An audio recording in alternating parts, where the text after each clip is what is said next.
देखिए, ये जो आंदोलन है न केवल किसानों का होकर के रह गया, अब ये मजदूर का भी हो गया है, उस बेरोजगार का भी है, उस देश का जो पढ़ा लिखा शिक्षित बेरोजगार है, जो खेती पर निर्भर अपनी जो बची हुई खेती थी उस पर काम करने के लिए अपने दादा परदादा की ज़मीन पर खेती एक चारा रह गया था, उस चारे को ही मतलब अपना एक रोजी रोटी का जरिया समझ रहा था।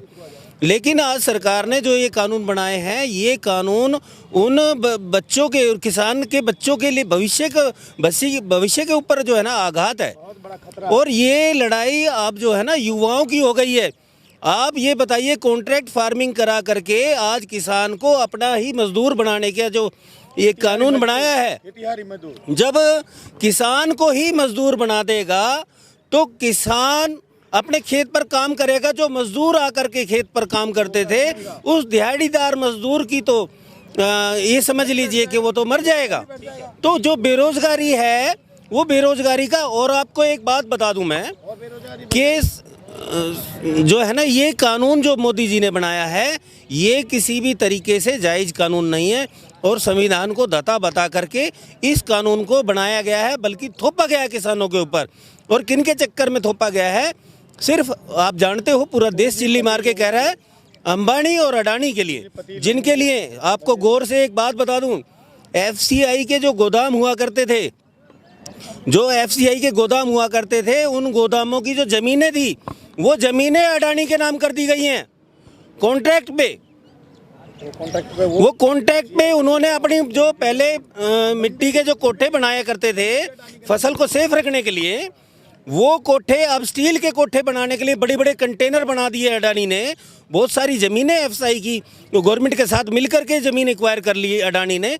अगर सरकार का उसको पहले समर्थन नहीं होता तो वो कैसे ज़मीनें एक्वायर करता और कैसे ये टंकियां बनाता? एक आप ये बताइए कि फूड सेफ्टी कानून बनाने वाली सरकार कहाँ से जो है ना जो 80 करोड़ लोगों को जो 5 किलो गेहूं और 1-2 किलो दाल दे करके जो है ना उनका पेट भरती है, 13 करोड़ बच्चे जिन्हें मिड डे मील दिया जाता है, उनको कहाँ से देगी? अगर क्या अडानी से खरीद करके देगी? जब सरकार खरीदेगी नहीं। अगर कोई प्राकृतिक आपदा आ गई, प्राकृतिक आपदा के समय किससे खरीदेगी सरकार? सरकार तो अपना पल्ला झाड़ रही है। सरकार तो अडानी और अंबानी के यहाँ किसानों के हितों को रख करके, उनके यहाँ गिरवी रख करके किसान को मजदूर बना करके किसान के बच्चे को बेरोजगार बनाने का काम कर रही है। ये किसानों के ऊपर दमन करने का काम है और ये किसानों के भविष्य के साथ बहुत बड़ा खिलवाड़ है। मोदी जी, ये कानून आपको वापसी लेने पड़ेंगे, चाहे आप अहमदाबाद में मीटिंग करें, चाहे आप देश के मध्य प्रदेश में करें या किसी और प्रदेश में करें।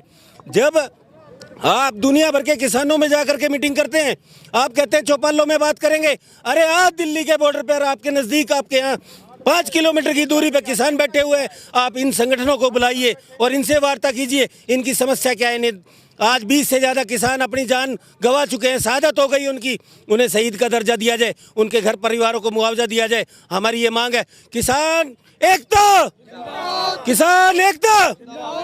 ये मोदी जी आज ही कह रहे हैं कि कॉन्ट्रैक्ट फार्मिंग को लेकर के ये अफवाह फैलाया जा रहा है विपक्ष की तरफ से कि उनकी जो जमीनें हड़प ली जाएगी, जबकि ऐसा कुछ होने वाला नहीं। देखिए, आपको पहले ही बता दिया कि किस तरीका से मंडी को ख़त्म किया जा रहा है और अडानी जी को दिया जा रहा है। ये कॉन्ट्रैक्ट फार्मिंग वहीं से स्टार्ट हो रही है। सबसे बड़ी बात, आज तक कोई बंदी नहीं, मंडी हो जाएंगी ना, जब ख़त्म हो रही है तो हो जाएंगी धीरे धीरे। उनको सबको मोदी जी जो अडानी जी को, अंबानी जी को, उनको सबको दे देंगे, वो ले लेंगे सब। मंडी खत्म, प्राइवेट सेक्टर आ जाएगा, व्यापारी आ जाएंगे, MSP पे कोई कानून नहीं होगा। आराम से जो पूंजीपति है, जो व्यापारी है, वो आराम से माल खरीदेगा। वो जो रेट है उससे कम से कम आधे रेट में खरीदेगा। जैसे इस बार हुआ है कि इस रेट में मक्का क्या MSP है, किस रेट में 800-900 की बिक रही है, धान किस रेट में बिक रहा है, आपको सब पता। सर, किसानों को बदनाम करने की 15 रुपए फसल खरीद करके स्टोर करने का जो सरकार ने जो कानून बनाया है कि कोई कितनी भी फसल को स्टोर कर सकता है, तो मैं ये कहना चाहता हूँ सरकार से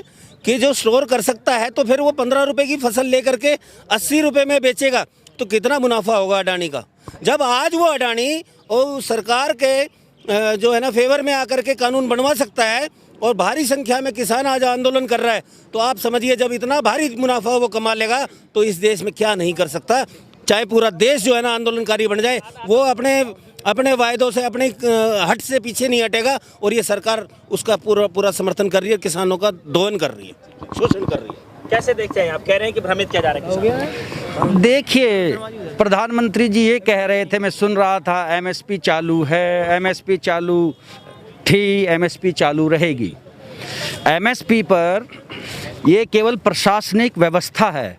this is an administrative order जो अब से 50 साल पहले दिया गया था, मौखिक तरीके से हमारे पूर्व प्रधानमंत्री लाल बहादुर शास्त्री जी ने दिया था और उन्होंने नारा दिया था, जय जवान जय किसान। उस टाइम पर ये व्यवस्था की गई थी कि हम आपको न्यूनतम समर्थन मूल्य देंगे, जिससे देश में उत्पादन बहुत हुआ। उस टाइम भूखमरी थी देश में, तो पंजाब हरियाणा के किसानों ने बहुत गेहूं अनाज पैदा किया उस टाइम। तो तब से यही व्यवस्था चली आ रही है। ये मौखिक आदेश है, ये कोई लॉ नहीं है। किसान अब जो डिमांड कर रहा है, अभी जो व्यवस्था है इस एमएसपी में, प्रधानमंत्री जी कह रहे थे एमएसपी लागू है, एमएसपी पे सब खरीदा जा रहा है। सच्चाई ये है कि केवल 6% कृषि उत्पाद ही एमएसपी पर खरीदा जाता है। और एमएसपी भी अभी जो सरकार ने लागू करी है स्वामीनाथन कमीशन के हिसाब से, वो A2 प्लस 50% करी है। A2 is cost, actual cost of production, जो उसकी एक्चुअल कॉस्ट है। स्वामीनाथन जी ने कहा था कि इनको देना चाहिए C2 प्लस 50%। C2 में होता है कॉस्ट ऑफ प्रोडक्शन, उसमें ज़मीन की कीमत भी लगती है, ज़मीन पे जो लोन लेता है उसकी कीमत भी लगती है, एक्चुअल जो ज़मीन अगर ओनर है उसकी ज़मीन की कीमत का इंटरेस्ट भी लगना चाहिए। फार्मर जो ट्रैक्टर ले रहा है, हैरो ले रहा है, टिलर ले रहा है, उसका भी कीमत लगना चाहिए। मैं आपको एग्जाम्पल देता हूँ, अगर 4 एकड़ का एक फार्मर है, उसकी 4 एकड़ की ज़मीन की जो कीमत है करीब 1 करोड़ होती है, करीब 1 करोड़। और 4 एकड़ का फार्म, अभी फार्मर 1 लाख से ज़्यादा का फ़ायदा नहीं करता है। 80 क्विंटल के करीब उसमें फ़ायदा होता है गेहूँ धान टोटल मिला के एक साल में। तो उसको 2000 के रेट से गुना कर लीजिए, एक 60 हो गया, उसमें से आधा ही फ़ायदा हो गया, आधा लागत आ गई, उसको 80,000 की बचत हो गई। हम मोटा मोटी 1 लाख मान लेते हैं। उसकी ज़मीन की कीमत है 1 करोड़। लॉ में ये है जो स्वामीनाथन जी कहेंगे कि 1 करोड़ का जो इंटरेस्ट है, ऑन लैंड का इंटरेस्ट, पैसे का, सब इंडस्ट्री के साथ ऐसा होता है, उसका इंटरेस्ट उसे मिलना चाहिए। 1 करोड़ का इंटरेस्ट होता है, आप उसको बैंक में जमा करेंगे तो 4-5 लाख। अगर बैंक से लेके आप खेती करना चाहते हैं 1 करोड़, तो 7-8% लगेगा, तो 7-8 लाख हो गया।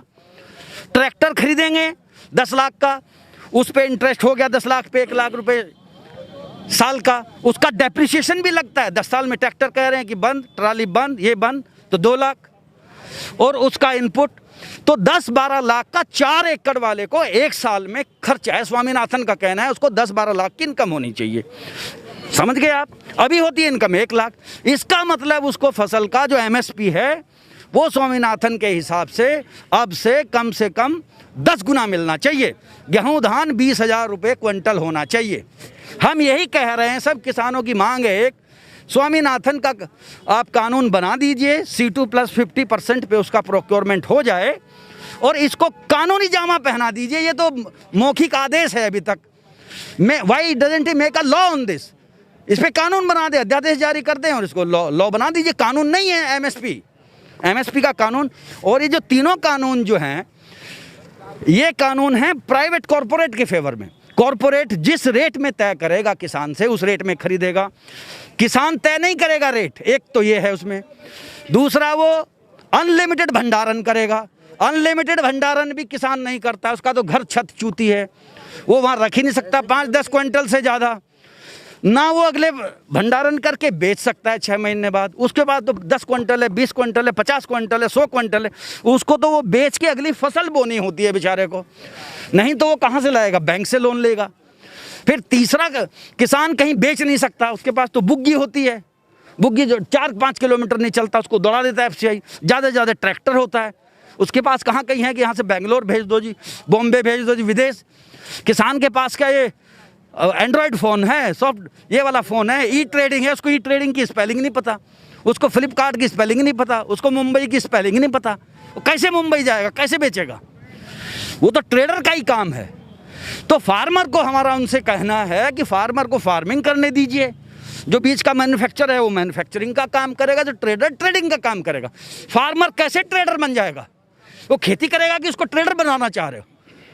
फार्मर तो फार्मिंग करेगा ना। हर एक देश में हर एक आदमी हर एक काम नहीं कर सकता। किसान जो है खेती बाड़ी करेगा, बीज का मैन्युफैक्चरिंग वाला मैन्युफैक्चरिंग करेगा, ट्रेडर दुकान वाला ट्रेडिंग करेगा। यही व्यवस्था रहेगी और कुछ नहीं हो सकता। प्रधान जी करो किसान है भैया ये बताएंगे पूरे धान के बारे में और आगे। हम मंडी पे इसलिए राजी हैं कि मंडी में हमें किसान सब हो, गरीब हुए अमीर हुए, हम मंडी वाले पे क्या में आ रहे थे 10 कट्टा बीज के और 10 डाई के घेर दीजो, हमारी जो फसल आवे वो हमें पे काट लीजो। अब एक बात बताओ, अब एक बात बताओ, सरकार ऐसे कर लेगी? सरकार कहाँ कर लेगी? सरकार ऐसे कर लेगी? अरे कोई गरीब है कोई अमीर है, 10 कट्टा की हम क्या में हमारे में ते काट ले वो और हम कुगेर दिए। सरकार ऐसे ना करेगी। अरे सरकार तो गे इन्हें दे रही है जो 5-5 सेर, इन पे वोट मिले। वोट जब तुम हम ये पैदावार बारे या फार्मर ये खा जाओगे तो तुम क्या खा लोगे?